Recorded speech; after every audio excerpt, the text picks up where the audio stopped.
Home Impodcast time!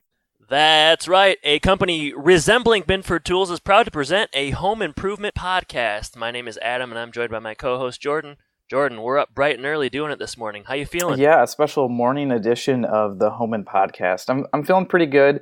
I'm slowly getting back on the grid. As you know, I've been on vacation for a couple weeks, traveling throughout Michigan, seeing the Tool Time sites, seeing all of the home improvement references that are made, and going to several venues that I would only hope that Tim Allen has once visited. But as I'm getting back on the grid, it seems like there's a couple of interesting developments that have happened in our world lately, and I'm sure you're aware of them since you are the uber connected of both of us. Yes, I'm very aware of them, but I'd like you to go ahead and, sure. And tell me what they are.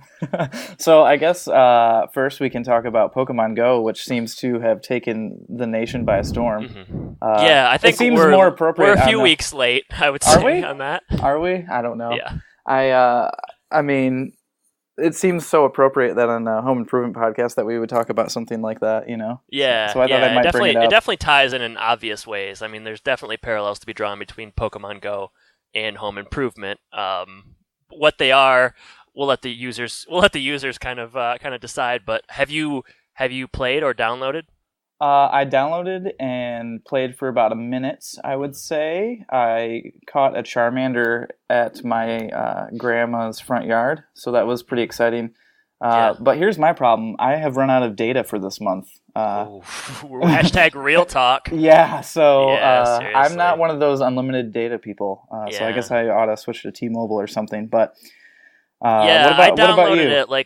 I downloaded it thinking that it was just going to be something I could play, but I don't want to be one of those people like out and about walking in church parking lots with my phone in my hand, falling off of a cliff or something. For Pokemon. Yeah, that doesn't appeal to me. I want to play in privacy. I don't want people to know I'm playing. So I had it for a couple days, but I also got rid of it. But it's kind of jarring to. We drove downtown last week, and there was just crowds of people standing outside of just random establishments, all on their phones. It looks like something out of like a zombie movie or something. Just crowds are gathering, just sort of staring down blankly at their screens. It's existential, Jordan. It's a precursor to Surrogates. If you've ever read that graphic novel or seen that movie, or seen that Bruce Willis movie. Yeah, it's coming. So, but yeah, I was in downtown Royal Oak, and we were eating outside one night, and I think maybe 90% of the people that walked past us were looking down at their phone and talking about Pokemon. So and that's the problem with today's youth, you know? Yes, and right? I think we've harped on this before, and we won't spend too much time on it. But speaking of today's youth and what they care about, seamless transition. There's also a beef between Kim Kardashian West and Taylor Swift, which I was informed of this morning. Mm-hmm. Seems to be heating up pretty quick. Both fans of the podcast. Huge fans. They've both reached out. Yeah. So we don't want to maybe take a side on either one of them. No. I don't want to offend either of them. Be irresponsible.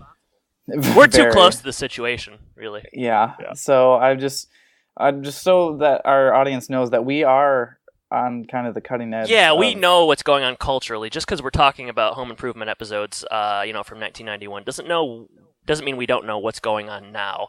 So expect us to kind of give this cutting cultural commentary moving forward, because I think it does kind of amp up the podcast, kind of bring it up to a newer, more fresh lens. So. Absolutely, and the opposite of newer and fresh would be an old website that you stumbled upon. Yeah, so I was doing some research for the podcast. The keyword being some.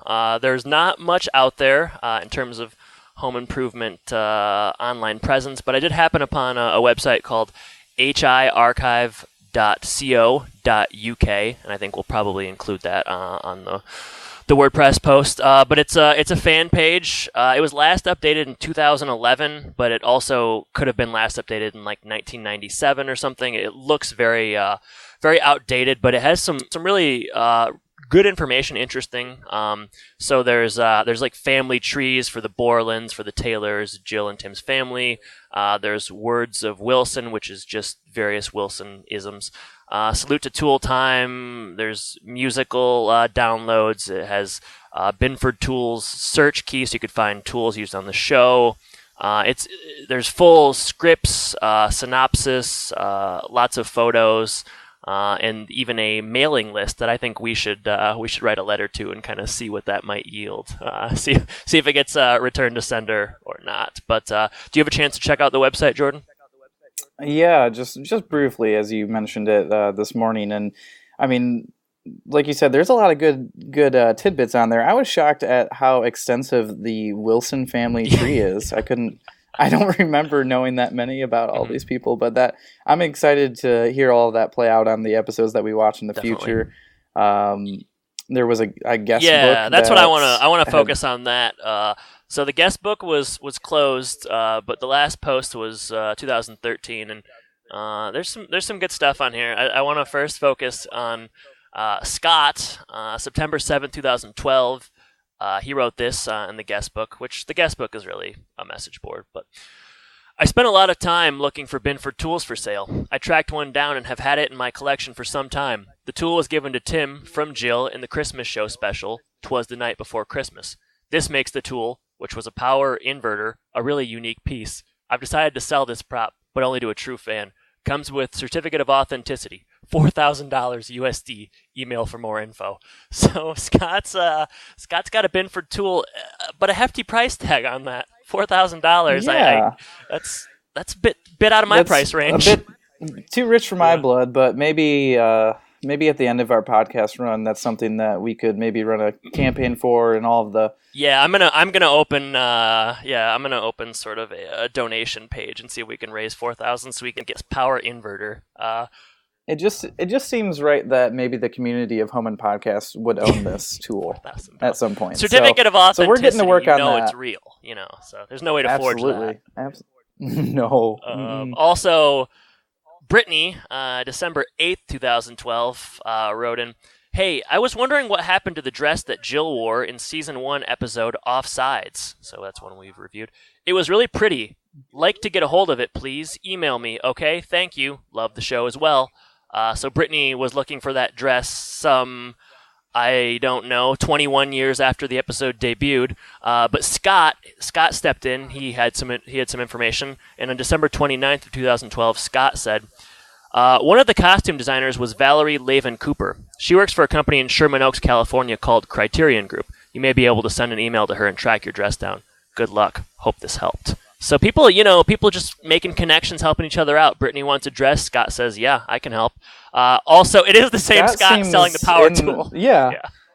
Scott seems in the know about this. So I think if you have any questions, you want to dig deeper into the home improvement show, definitely go to this website, and Scott's email is right on Scott is there. available. So, and ask him if he's sold the sounds like power you can reach out inverter, to him. and maybe the price has gone down. Because yeah, maybe it's been on the market for, looks like maybe 4 years now, and maybe he's willing to come down. If so, on the we're price, definitely interested. Motivated. We are motivated buyers. All right. Mm-hmm. And then there was also something on IMDb. IMDb posted an article over the July 4th most popular TV shows set in every state, and it's just the photos mostly, but Home Improvement was the most popular television show set in Michigan. So perhaps not a surprise to many, but it was a funny list to see some of the states didn't have very popular shows, like Delaware, Iowa. Some of them had to do reality shows. But just wanted to give a little bit of news or research or things that we were finding here at the start of the episode. So let's go ahead and cue the grunts. Sure, it's all safe to me. Oh no. Now it's time for Bits of Wisdom. So this week's Bit of Wisdom comes from Chapter 2 of Tim Allen's text, Don't Stand Too Close to a Naked Man. The chapter is entitled, My Name Made Me Do It. So here is your weekly Bits of Wisdom. What's in a name? Interesting question to ponder. Depends on your point of view. Scholar might say that words or groups of words define our identities. The head of a successful corporation might say a name contains the power of association and reputation. I haven't really given it much thought. So let's see. What's in a name? I know. Maybe it's an endless cycle of excruciating torture, causing tremendous pain and misery to a young boy who is knocked to his knees time and time again and made to suffer hell on earth merely because he is bound to a name that, when uttered, universally conjures up the image of male genitalia and results in snickers and jeers from evil little children, who so easily find amusement in cruelty, and who so relished the poor boy's anguish, shame, and humiliation that he's left only to mutter the words, character building, my ass, over and over, like some escaped lunatic. This has been Words of Wisdom. That was certainly a little bit different than last week. Yeah. More... This chapter was dark. It was hard to find one. So Tim Allen's birth name is Tim Dick, and Tim goes into specific differences between male and female genitalia, and it gets fairly graphic. And it was hard to find something that I felt was appropriate for a family podcast such as Home Impodcast. So yeah. So it sounds like he maybe experienced some bullying when he was younger. Sounds like it, Jordan. Did you have any nicknames that were, unfavorable towards you growing up? I can't think of any. I was a huskier fella early on in my life, so I remember a bit of harassment with regards to that, but I can't remember any specific nicknames. What about you? Also, thanks for making me bring that up. I appreciate it. Yeah, well, I think this is an important opportunity for us to really just kind of dig deeper into our own characters, as Tim said he might. Mm-hmm. So, I don't know. I mean, most of the nicknames I had, my family loves me, but they also hate you. Yeah, they also hate me. So I think, let's see. My dad called me Shrimp. Mm-hmm. I'm a bit shorter in stature, so I suppose that one never really did too much harm to me, but he called me that. When I was younger, I think I had a slight stutter for this. Limp. No. Okay. Nope, not getting closer, getting further away. I was just going to say like a disposition towards the waterworks, if you will. So my older brothers would call me CB for crybaby. Yeah. So yeah, some of those stick with me and have really made me the man I am today, a small crying man. So thanks for sharing that with us. And I think after much preamble, it's time to finally get in the episode. So this week we are reviewing Adventures in Fine Dining. Debuted October 22nd, 1991, and was written by Peter Tolan. And we do have a synopsis from Tony Topola.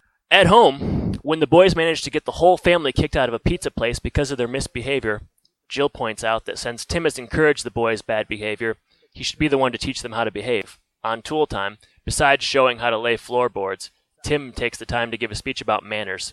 He also demonstrates the new Binford nail gun, with predictable results. So thank you, Tony Topola, Finland. It is a pleasure to once again have your synopsis. So let's get in the episode. Jordan, you want to start things off? Let's start with the opening scene. The family arrives after a dinner out. The kids got kicked out of a pizza parlor that apparently they're the first family to do that in 12 years. So I'm curious what happened to the other family 12 years ago.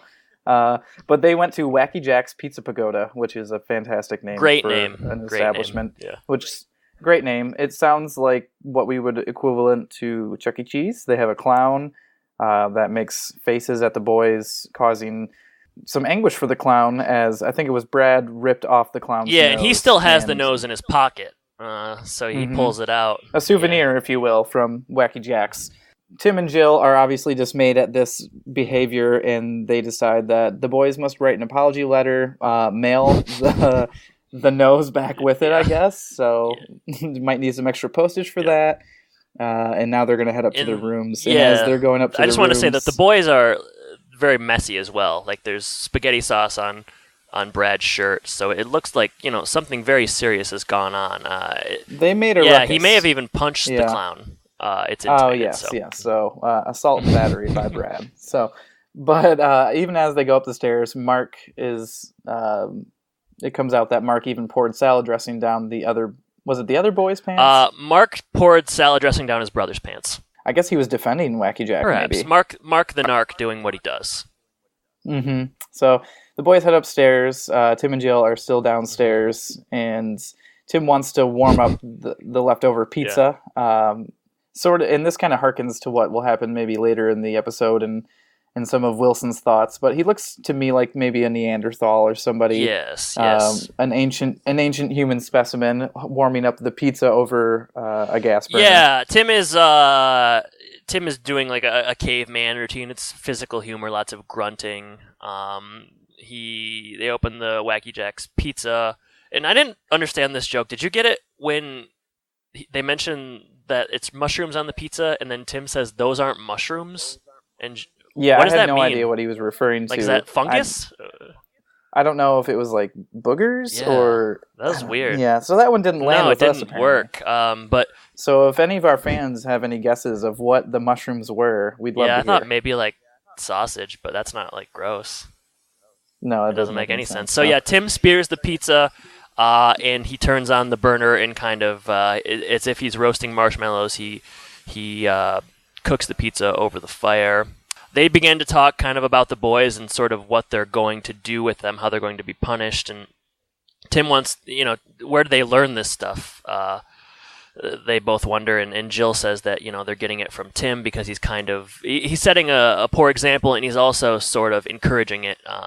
There's a mention of Brad spitting, I don't know if it's gum or something, into a small... Mm-hmm. What was he spitting it into? A small... I think he spit it into a plant that was about 10 to 12 feet away. Michael Jordan couldn't have made that shot, Tim says. And then we get into some sort of women know more about manners than men, sort of, and that's what the episode's kind of based on, is that men are pigs and women are more into etiquette and just sort of cliche, dull, boring gender norms, things we've seen before, but then we build up to Tim should teach the boys, Tim should sort of train the boys, teach the boys manners, because he's the one that's sort of, or Jill believes he's the one that's sort of creating or egging on the boys and making them act this way. So that conversation goes on back and forth for a while before Tim sort of promises the perfect meal. He's going to get the boys together, and he's going to give Jill the perfect meal so as to sort of show her that he can he's polite and adhere to etiquette, and so can the boys. So I think we have a clip of this. I see. So table manners are the woman's job. Historically, Jill, yes, that's the case. Emily Post, Amy Vanderbilt, and of course, who could forget Myth Manners? I don't recall an etiquette column called Ask Chuck. Chuck, I've been eating pot roast all my life. Got that little gristle piece stuck in the middle of my tooth. Do you suck it out with the tongue? Ask somebody to do it. Help me out with that, will you, Fred? Pull that thing out of it. Listen, you are the one that encouraged their bad behavior. Therefore, you should have to be the one to teach them good behavior. We should do this together. No, you're the transgressor. I never wear your clothes. All right, I do like that taffeta gown. I feel you know so what I'm pretty. talking about. What do you want me to do? I want this family to get through a meal without the boys throwing their food or gargling their milk or talking about boogers. A meal without boogers. Never gonna happen. I can give you a perfect meal. Yeah, when? When's gonna be this perfect meal? Tomorrow night. Tomorrow night, I'll sit the boys down. We'll have a man-to-manners talk. Mm-hmm. You are gonna have 3 perfect gentlemen. Honey,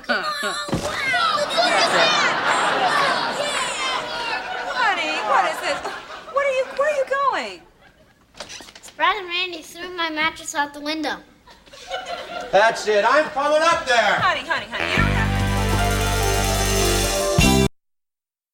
So as you see there, they go back and forth, and as you were saying earlier, Tim, he kind of gives himself a short deadline. He's going to whip them into shape by tomorrow night. The scene kind of ends with Brad and Randy tossing Mark's mattress out the window. Luckily, Mark is not on it.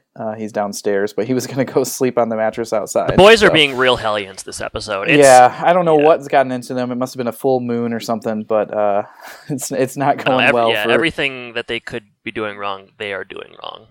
Mm-hmm. So we kind of leave the house for a moment. We go with Tim and Al on tool time.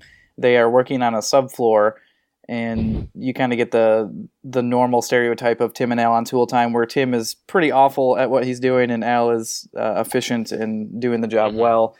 And Tim kind of takes a break from working on the subfloor and goes on a stand-up monologue about table manners, saying that guys don't need table manners around each other. They'd rather get into mustard fights. Yeah, put I didn't really up their get nose. I know that this is what the show does, where Tim shoehorns in lessons from life or things he's going through at home into the show, but I didn't really understand his argument here. Like, it started off by saying, like, men are men, and they like to burp the entire alphabet, et cetera, et cetera. But then he's talking about how etiquette's important, so it just seemed very, like, muddled to me. I didn't really understand it. Like, it just seemed nonsensical. It started one way and then it ended another, and there was nothing binding it together. No, but he does end by saying to be, around women, you should try to figure out how to be gentlemen and have manners so that they will keep doing things for you. I don't Yeah, so not a great argument by Tim. But it was a great blue blazer he put on there at the end.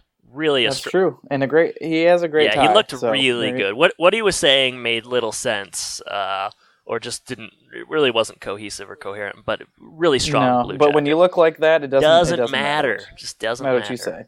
So, and another thing that I've seen this before, but I don't know if I've mentioned it. But in the crowd, do you ever pay attention to their Tool Time hats? Like, they can't even get the Tool Time logo on these people hats. It's like 12-point generic Times New Roman font. It's very strange. Like, so in the next Tool Time, maybe pay attention, see if you can see some of those hats. They're ridiculous. So that's the only Tool Time set that we're going to get during the main part of the episode. Yeah. So following that, we cut back to. I also wondered, like, what was the timetable on this? So, like, are we to assume that following the Tool Time interlude, like, that when we see them back home, it's the following day? Or, like, what? When was that airing versus, like, when?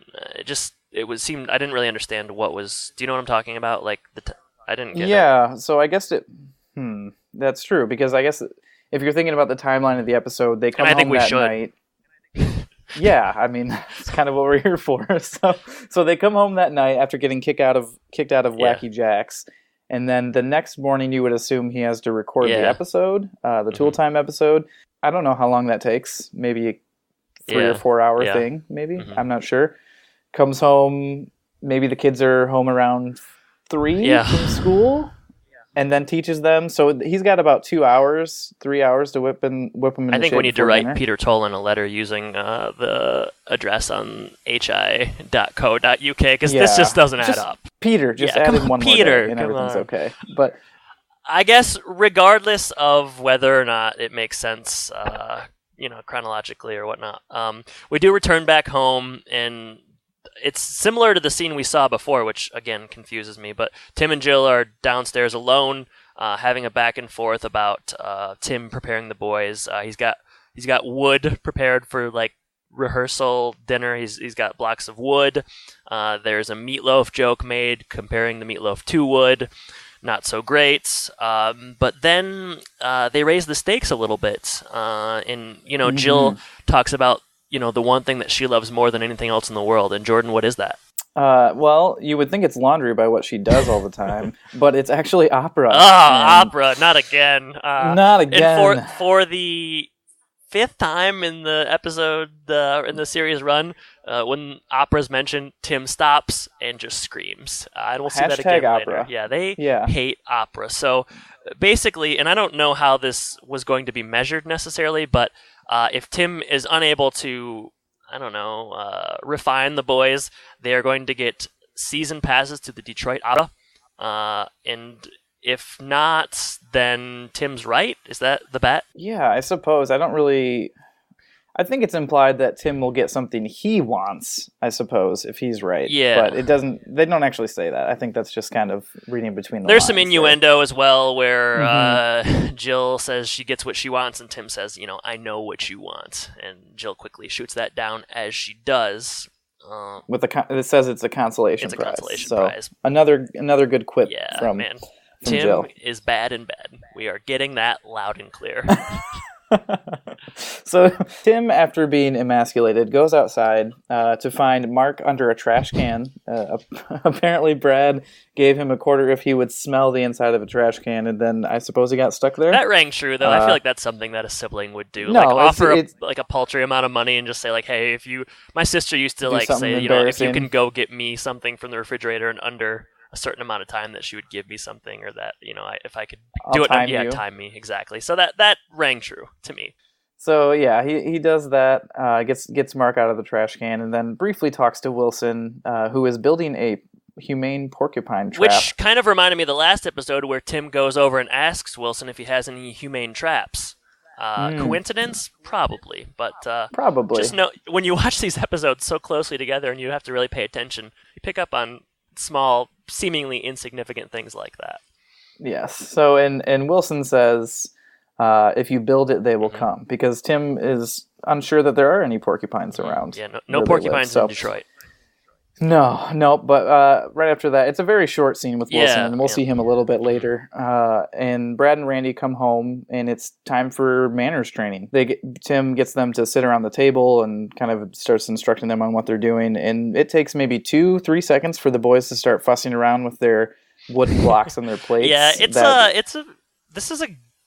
And we'll talk about what's good and bad about the episode at the end. But we're getting a lot of the kids here. And last week I mentioned, I wanted to see Brad have an opportunity to sort of prove himself. This is a Brad-centric episode. We're getting a lot of Brad. He's getting some lines. He's getting some good jokes. And I kind of enjoyed seeing all the kids together at the table interacting for really the first time in the series. So yeah, they definitely get a lot of time with Dad on camera here, and they're a handful. They are. So Tim tries to lay down some rules. No gross stories, no hitting, no kicking. And Randy immediately disregards these rules and goes into a story about one of his friends at school laughing so hard that a pea shoots out of his nose. And there's snot on it. And Mark, he says, Tim says, act like your mom's here. And but they say, but she's not here. And then Mark says, I'll be mommy. And Tim says, Mark, I don't like it when you say things like that. No, he doesn't like that. And luckily for Tim, Jill comes right down on cue to observe, and she's just kind of fiddling around the kitchen watching. Yeah, she serves no purpose other than to just sort of, make him nervous, definitely. I suppose. Yeah. So Tim starts teaching the basics, equating the kitchen utensils to tools, and saying that together they make the mealtime triad of power, and the boys like that, and they go into a grunting spree, I guess you would call it. I'm not sure.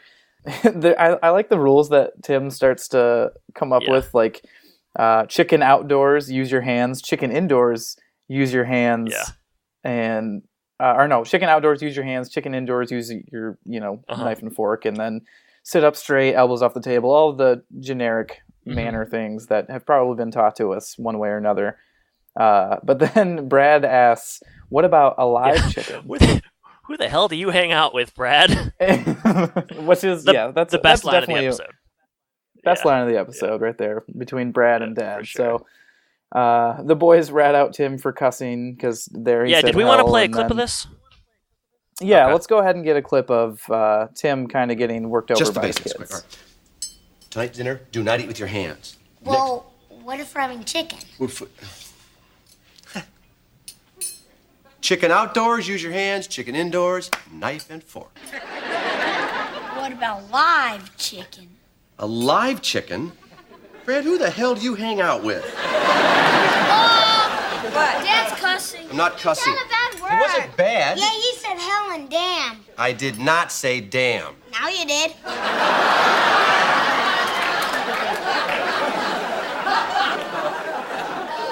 Control here. Control. That's it. You guys now... We do exactly as Dad does. Listen up. Sit up straight. Sit up straight. Straight? Sit up straight.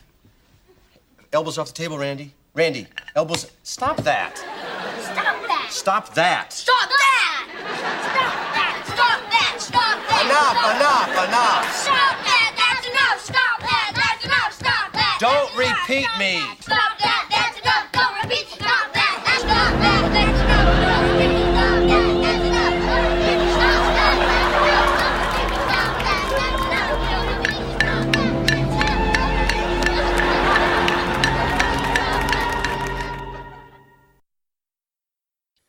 So as you can hear from the clip, the boys are being unruly. They are just not, they're just not working with their father at all. Tim's trying his best to sort of tame them and teach them, table manners as well as just life lessons, and they're just not having it. And to make things worse, Jill is, she's, circling like a vulture almost, and she heads over to the boom box and she cranks up the opera, and the boys hate opera, and again we have another moment where they stop what they're doing, very organically, and just scream directly at the camera.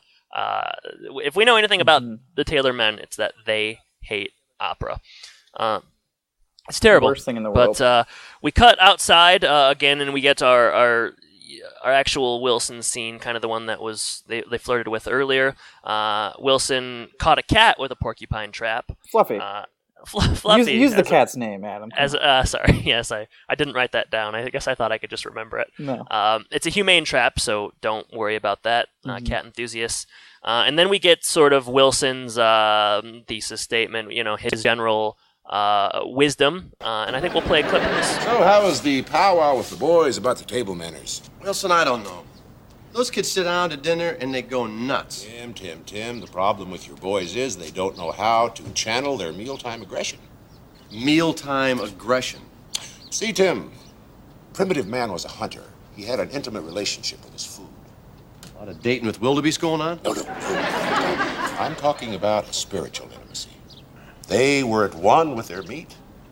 The hunter would stalk and kill his prey, then pay homage to the animal's spirit. He would give thanks to the animal for giving its life. But the primitive man in us is confused. Today, our food comes to the table. We don't know how it got there. Gives you something to think about when you open a can of Spam, doesn't Yes. it? Thanks, Wilson.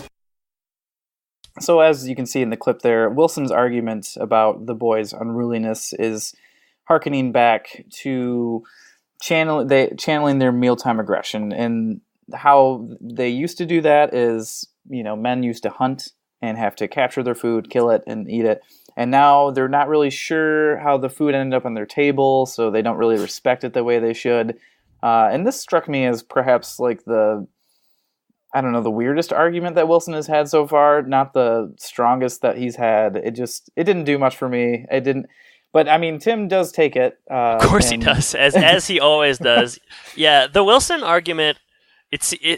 This episode doesn't make a lot of sense. No. We'll talk about it at the end, of course. But it's not the worst episode. But what it's arguing and sort of what plays out it's just like a weak argument. The moral of the story is kind of non-existent. So yeah, Wilson talking about how they have to, primitive man respected dinner and his food because he had to capture it and et cetera, prepare it. It just doesn't really work with these boys. It's a weak argument, and what kind of leads to sort of a weaker episode. I guess I'm not even sure that men used to respect their meals back in caveman days. I guess what makes you think that they did? Me? Hey, ask Wilson. Well, him. Ask Wilson. These are questions that I just don't necessarily agree with. Well, him Wilson's on, a scholar. Sure. Yeah. So we just have to take so his word for it. That's I all suppose. we can really do. We start asking questions like that about what Wilson says, then all the logic of the show really goes out the window. That's right. I guess you're right. So let's just go, instead of questioning Wilson more, let's just go back inside. It's a fool's errand, Jordan. It's a fool's errand. Yeah, let's just see Why how bother? Tim applies this advice. So what he does is he tries to teach the boys about respecting their food using the raw chicken that they're going to eat tonight. So he holds up this raw chicken and kind of tries to explain to them why they don't have manners to begin with, which they don't understand. So he decides to make it a little more active, a little more engaging of a display of a teaching moment. So he says, I'm going to play chicken, and you guys are going to have to hunt and kill me. So he's carrying around this chicken, running around the house. He should have set the chicken down. I mean... No. No, you just got to take the chicken with you. But he goes around, running around. Tribal music plays. Yep.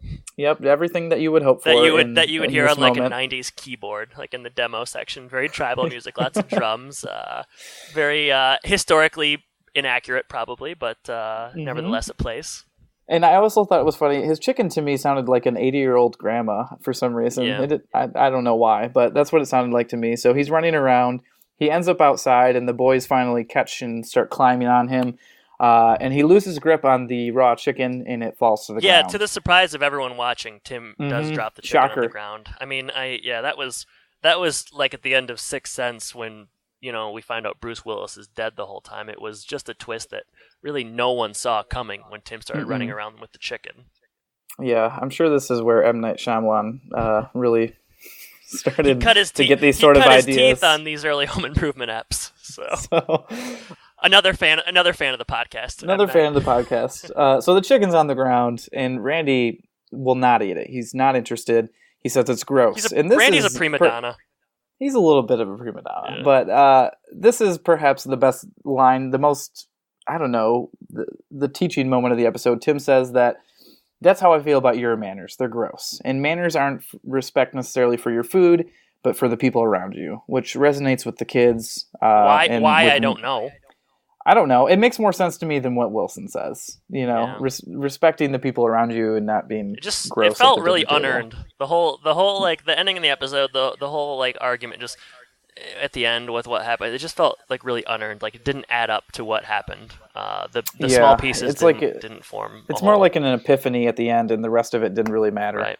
So we kind of, after the kids and Tim keep playing around a little bit until dinner time, we end up back at the dinner table. Mm-hmm. The boys are polite, but that's only because they're exhausted from chasing that chicken around. Yeah, they're sprawled out on the table. I mean, heads are down, and they can barely keep their eyes open. But they are saying thank you, which is peculiar. So. Yeah. So we got the sedated boys sleeping. There's whether or not Tim has succeeded in taming the boys is debated. She says, you didn't teach them manners. You really just exhausted them. But they're happy. They're both happy. Yeah, they kind of meet in the middle here. Jill apologizes for underestimating him. It's unclear if the opera is going to happen, but Jill does want to see Tim upstairs, if you know what I mean. Yeah. And I do know what you mean, Jordan. So they head upstairs. They leave the boys down there sprawled out on the table sleeping because, according to Jill, it's only going to take a minute anyways. Tim says it might take a minute, 10 minute, 15 seconds. So Tim is burning himself there, which is peculiar. But again, Tim is bad in bed, and we're getting that reinforced. The final, the final, not the final scene, but the end of this scene was kind of. It seemed kind of morbid to me because so you have this opera music blaring and you have these boys like sprawled out on the table. It reminded me of like a Francis Ford Coppola ending to an episode of Home Improvement. It looked like The Godfather. Like Poison the Boys. Yeah, or something, it just left something about seeing like the aerial shot of the boys like sleeping on the table after eating. It looked like they had been, God forbid, poisoned, but it was just really morbid to me. I didn't like that visual at all. Well, and we're just going to continue the morbidity into the end of credit scenes where we go back to tool time and they're working on the floor construction again. Tim wants to use the power tool and shoots himself in the foot. And then to show Al how much it hurts, he shoots him in the foot. Yeah, but it's also... he shoots himself in the foot. And then it cuts to like a static tool time like image as if like... stay tuned, something happens. But you can also hear Tim, and then Al says, "Boy, that looks like it would really hurt." Tim says, "Yeah, it does." It shoots him in the foot, and that's it. That was strange. Again, seems like there should be more repercussions than what there will be from that scene. Yeah. No, I mean, I don't know. We haven't seen the next episode yet, but I mean, it's a pretty awful thing of Tim to do. Like that's more than just a practical joke. Yeah, I can't remember an episode where Al maybe sues Tool Time and Tim, so I'm guessing it kind of resolves pretty peacefully, but it shouldn't. Yeah, that was bad. It was. They always. This is like the third or fourth episode where we've seen them like try to go back to Tool Time in the end and have one more comedic bit, but this one wasn't good. Yeah, they're trying. I mean, I guess like I give them credit for trying something different where they cut to like the stay tuned screen thing on the TV, like the static image. Like I guess that's an interesting idea, but it's not funny and it's not particularly well executed. No, and I would say you're generous with those statements. So, and then the next scene is basically an outtake with Tim messing with the ruler, which we don't even need to talk anymore. No, it goes on a long time though. Long time. Lots of ruler play. That is Adventures in Fine Dining, episode 6. Yeah, that's it.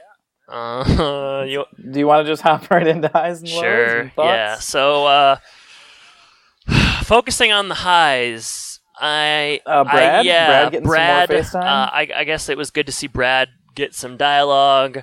The boys got a lot of screen time. They did reasonably well with it. They were funny enough. The acting was good, and it's good to see something different. We haven't seen an episode where all three of the boys were together for the bulk of the 22-23 minutes. And Tim, there was some good lines in there. Tim had some funny lines, and it was reasonably well written.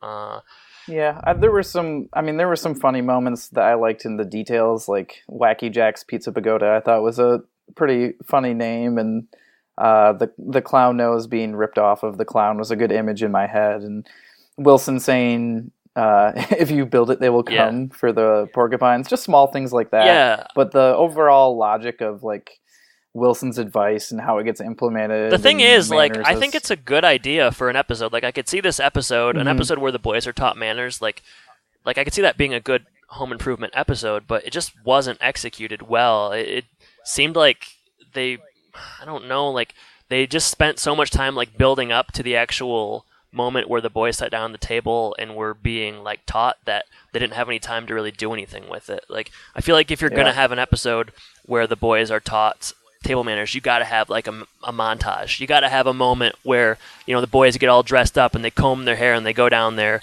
and they're learning which forks to pick up, and there's some cheesy music in the background. Like, I felt like this episode really could have benefited from that. Sure, yeah, and at the end of the episode, they don't really accomplish their goal. I mean, the boys are just passed out, and the most that you get is a thank you. Yeah, it doesn't make sense. Most of the pieces don't they don't lead to like a whole logical argument. It's not the worst episode we've looked at, but like we said, the jokes are good. It's not like Mo Better Blues where the jokes are just terrible and they're Jill's trying to be funny and Tim's trying to be funny and it's not working. This had good moments, but I guess just in general the execution of the idea wasn't done especially well, and I continue to want more Al. I'd like to, see Al outside of the actual studio for once, and hopefully we'll get that sooner than later. Yeah, once we start deep diving into Al's character and getting some more of that, I think things will pick up. But until then, we are left to deal with meh episodes. If you were to, where would you put this in the, in the ranking of the 6 that we've looked at thus far? Well, I think I would put. I still think Wild Kingdom is the best overall episode as far as execution, and it's got some good physical comedy and everything throughout. I think that was overall the best. The pilot's up there too, and then I guess Offsides and Adventures in Fine Dining are very similar to me, as far as quality and the Lions recovered a fumble. Yeah, Brad gets some funny stuff, I don't know. So I'm going to put those right about even. Yeah, I have this one. Then, Mo Better Blues is as bad as it gets. I have this one 4 out of 6. Probably Wild Kingdom, Pilot, Offsides, this, and then Mo Better Blues and Satellite and a Hot Tim's Roof.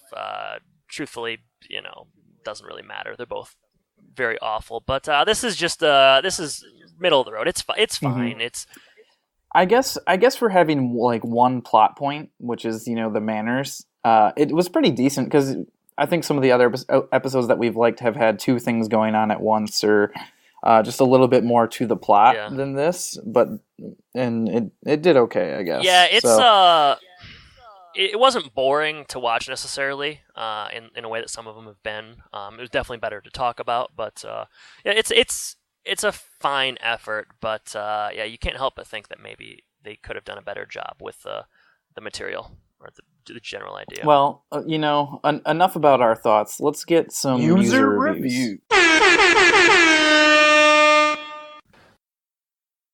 So we've got one review this time. Explorer DS is still with us. I'm worried it's going to become user review. We're going to have to change that jingle, I suspect. Yeah, it might be, but that's okay. Well, we've got different segments coming up, like Bits of Wisdom, and I'm sure there are more coming. So Explorer DS titles their review Pass the Table Manners. So First couple paragraphs, per the usual, are a nice synopsis of the episode. But at the end, Explorer DS kind of finishes off with, so after Tim gets out of the hospital and Al takes him to Small's claims court, which we kind of thought about too, like that was a jarring end scene there. I imagine the Taylors will have smoother mealtime experiences. While this episode isn't one of my favorites, nor is there much plot, I still think it's okay for what it is, which I don't know. It has some good lessons being taught, like elbows off the table, I guess, is what they're referring to, and has some examples to follow. So if you know any little brats who screw around at the dinner table, tell them about Tim's little chicken hunt exercise, or make up one of your own, which I would like people to make up one of their own and maybe tell us. I'd love to hear what one of your own exercises that is similar to a chicken hunt Absolutely. would be. Yeah, so because remember, men, what Tim showed us earlier in the episode is that the first 3 letters of manners spell M-A-N, man. I don't really know what to make of that review. I guess they're kind of wishy-washy on it. They feel 7 out of 10 stars, so they didn't love it, Mm-hmm. I wouldn't say. But it's, saying that it's good for what it is similar to saying, like, it is what it is. It's, it's not a really useful statement when it comes to reviewing something. But No. I guess you would say that DS Explorer was not a huge fan of this episode, and neither were we. No. So that's I guess where we'll end this episode, Adventures in Fine Dining. So yes, that is the episode. I want to talk a little bit about our growing social media presence. So yeah, please follow us on Twitter at Home Impodcast, continuing to run polls. Last week I asked what was your favorite episode we've covered thus far. It ended in a 3-way tie with each entry getting 2 votes. So it was a 3-way tie between The Pilots and Wild Kingdom and Mo Better Blues. So we'll continue to do the polls. Right now we have one up about favorite Tim Allen movie. And as of right now, the Santa Claus is kind of winning in a landslide. So continue to look for us on Twitter, follow us, interact with us via polls. We're also on Facebook we're on Facebook, Home and Podcast, so find us and like us. homeandpodcast.wordpress.com. We got a nice shout out about our new Bits of Wisdom segment. So if you like what we're doing or you want to find the episodes, we're available on WordPress as well. Jordan, anything else I'm not mentioning? Yeah, just go ahead and feel free to review us on iTunes as well. That's the best way for people to hear about us. So your reviews are super helpful and appreciated. And send us an email if you have any questions or comments or you want to reach out to us, and that's homeandpodcast@gmail.com. So I think that is everything. Please reach out to us if you have any questions at all or comments or concerns or whatever you can come up with. But yeah, we're itching for some interaction. Mm-hmm. So next week's episode will be Nothing More Than Feelings, so we can look forward to that. And the final question today, Jordan, is, so this week's episode's called Adventures in Fine Dining. Whether or not that relates to the episode or not could be debated. But can you tell me about an adventure in fine dining you had specifically? Maybe what's an experience you had at a really nice restaurant, or what's the best meal you've ever had out and about at a restaurant? Oh boy, I've had a couple of good ones now in the Orlando area. A couple of Disney restaurants. TGI Fridays, Applebee's, places like that. Doesn't get better than that. Yeah. No, there's a good restaurant called the Capitol Grill, which has everything done in-house with steaks and salmon and all that kind of stuff, which is delicious. Also, I remember when I was younger, my dad would take us to Shula's Steakhouse on the Swan and Dolphin Resort in Disney, and that was really good. Really, I wasn't used to all the fanciness, so it's one of those places where you have the waiters that will come and put the napkin on your lap for you and all that take your drink orders, fancy stuff like that. Fancy, super fancy. Now, your dad always really loved Outback Steakhouse. Did he? Bloomin' Onion specifically. I gotta imagine. I'm surprised you didn't say that. No, I mean, I can't imagine he's been there in a while, but I can't say that's probably in the middle for me. Everybody likes a good bloomin' onion every now and then, but definitely. What about you? What's some of your fanciest? Yeah, I think when I think of you're a fancy man, so this might take you a while. Yeah, well, we'll just edit out all the pausing I had to do in between to come up with an answer. It took several hours, in fact. When I think of fancy dinners, when I taught abroad in Brazil for a summer, I went to like a sushi buffet. And I don't know if it was the fanciest dinner I've ever been to, but it was fairly costly for me at the time. And I ate just fantastic sushi for what seemed like hours at a time. And it was one of the most memorable meals of my life. I don't know if it was, like I said, I don't know if it was the classiest or, the finest, quote unquote. But I sat down at the Brazilian buffet and just had sushi for hours and hours. So that's a memorable one for me. So. Fantastic. So I guess if you want to tell us your fanciest dining experience, that would... And I bet they will. If I know our fan base, I bet they will. We'd love to report that on the next episode where we start discussing nothing more than feelings. So look forward to hearing it. All right. Well, Jordan, it sounds like the phone's ringing in the background for you, so we better let you go. And thanks for joining me this week, and thanks everybody for listening. Absolutely. Have a good week, and we'll talk to you soon. Take care.